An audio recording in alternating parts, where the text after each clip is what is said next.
25 नवंबर 2000 नागपुर का Vidarbha cricket association ground Bharat और Zimbabwe के बीच टेस्ट मैच खेला जा रहा था। भारत ने पहली पारी में 600 से ज्यादा रन बना दिए थे। जिम्बाब्वे की टीम अपनी पहली पारी में 382 रन पर ही सिमट गई थी और उन्हें फॉलो ऑन खेलने के लिए मजबूर होना हुआ था। तब जिम्बाब्वे की टीम की हार लगभग तय नजर आ रही थी और भारतीय स्पिनर्स का सामना करना किसी भी बल्लेबाज के लिए बुरे सपने के जैसा था। लेकिन फिर जिम्बाब्वे का एक ऐसा बल्लेबाज क्रीज पर डट गया जिसने भारतीय गेंदबाजों को परेशान कर डाला। उसने बिना थके हुए 9 घंटे से ज्यादा समय तक बल्लेबाजी की। उस अकेले इंसान ने नाबाद 232 रन ठोक दिए और अपनी टीम का स्कोर 500 के पार ले जाकर मैच को ड्रॉ करा लिया। उस प्लेयर का नाम था एंडी फ्लावर। ये वो दौर था जब एक बल्लेबाज अपनी कमजोर टीम का पूरा भार अपने कंधों पर उठाता था और दुनिया के सबसे खतरनाक गेंदबाजों का सामना आसानी से कर लिया करता था। नमस्कार, मेरा नाम है रविराज और आज हम आपको क्रिकेट इतिहास के एक बेहतरीन विकेटकीपर बैटर और एक बेहद निडर इंसान एंडी फ्लावर का किस्सा सुनाने जा रहे हैं। एंडी फ्लावर का जन्म 28 अप्रैल 1968 को साउथ अफ्रीका के केप टाउन में हुआ था, लेकिन उनका परिवार बाद में जिम्बाब्वे लौट आया। क्रिकेट उनके खून में था और उनके पिता बिल फ्लावर ने घर के बगीचे में ही एंडी और उनके भाइयों को क्रिकेट की बारीकियां सिखाई थी। पिता की शानदार कोचिंग का ही नतीजा था कि एंडी फ्लावर की टेक्निक काफी मजबूत हो गई थी। शुरुआत में वो सिर्फ ऑफ स्पिन बॉलिंग करते थे, इसके साथ ही साथ बैटिंग करते थे, लेकिन 15 साल की उम्र में उन्होंने विकेट कीपिंग करना शुरू कर दिया क्योंकि उन्हें लगने लगा कि उनसे ज्यादा उम्र के जो बल्लेबाज हैं उनके खिलाफ उनकी स्पिन जो है वो ज्यादा असरदार नहीं रहेगी। इसके बाद तो जैसे उन्होंने पीछे मुड़कर कभी देखा ही नहीं। जब 1992 के वर्ल्ड कप में उन्होंने अपना वनडे डेब्यू किया तो श्रीलंका के खिलाफ बतौर ओपनर नाबाद 115 रन बना दिए। वो वनडे डेब्यू पर तब शतक लगाने वाले दुनिया के सिर्फ तीसरे बल्लेबाज बने थे। उसी साल जब जिम्बाब्वे ने भारत के खिलाफ हरारे में अपना पहला टेस्ट मैच खेला तो एंडी फ्लावर और उनके भाई ग्रांट फ्लावर दोनों ने एक साथ टेस्ट डेब्यू किया था। यहीं से जिम्बाब्वे क्रिकेट के एक नए युग की शुरुआत हुई थी जिसे आने वाले एक दशक तक एंडी फ्लावर अपने कंधों पर ढोने वाले थे। टेस्ट क्रिकेट के इतिहास में शायद ही कोई दूसरा ऐसा प्लेयर हुआ है जिसने विकेट कीपिंग, टीम के मेन बैटर और कप्तान होने की तिहरी भूमिका को इतने शानदार तरीके से निभाया हो। विकेटकीपर के तौर पर 55 की औसत से रन बनाना कोई भी आम बात नहीं थी, क्योंकि अक्सर आप देखते हैं कि विकेटकीपर्स जो होते हैं कुछ 1, 2, 3 को छोड़ दें तो वो बहुत ज़्यादा रन नहीं बनाते, उनका औसत बहुत अच्छा नहीं होता है। लेकिन एंडी फ्लावर ने सारे काम एक साथ करके दिखाए थे और एंडी फ्लावर ने ये सब जो काम है किसी मजबूत टीम के लिए नहीं किया था। उन्होंने ये सब काम जो है एक कमजोर टीम के लिए खेलते हुए किया था। उनका सबसे यादगार पल 1994-1995 में पाकिस्तान के खिलाफ आया।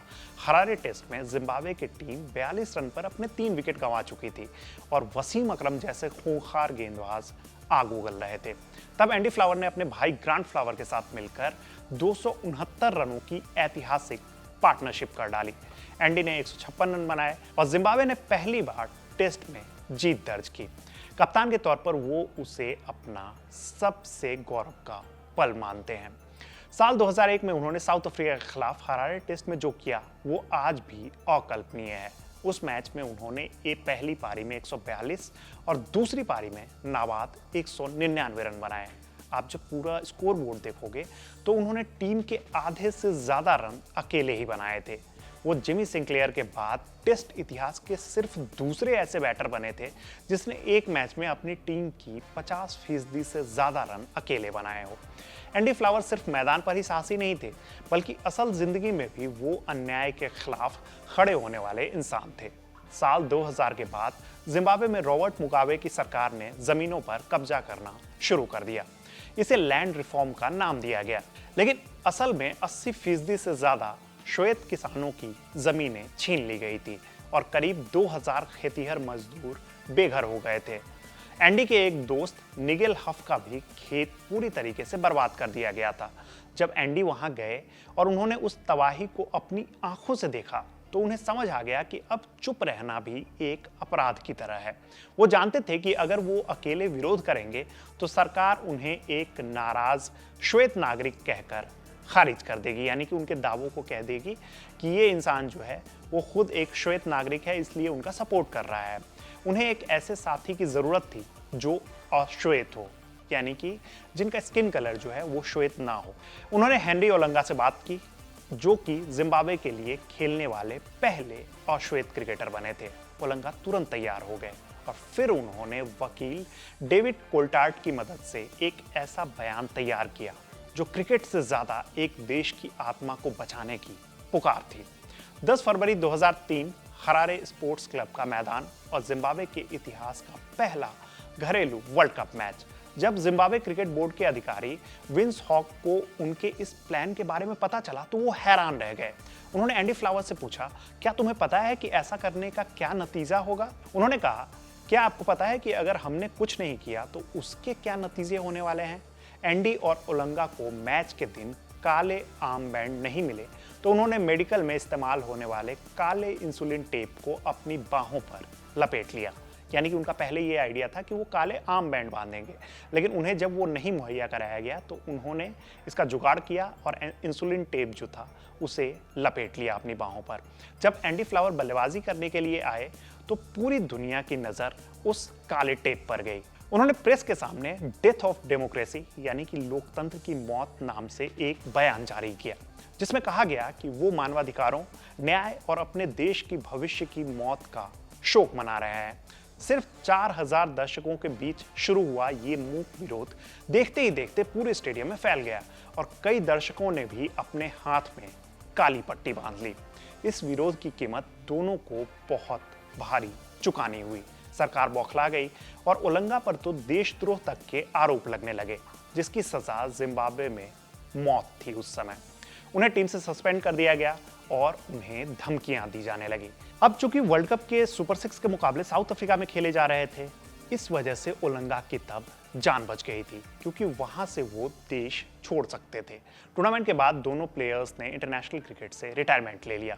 ओलंगा को एक अनजान बस स्टॉप पर छोड़ दिया गया और फिर उन्हें देश छोड़कर भागना हुआ, जबकि एंडी फ्लावर इंग्लैंड चले गए और वहां एसेक्स काउंटी के लिए क्रिकेट खेलने लगे। खेल से दूर जाने के बाद अपनी स्वाभाविक नेतृत्व क्षमता के चलते उन्होंने कोचिंग की दुनिया में कदम रखा।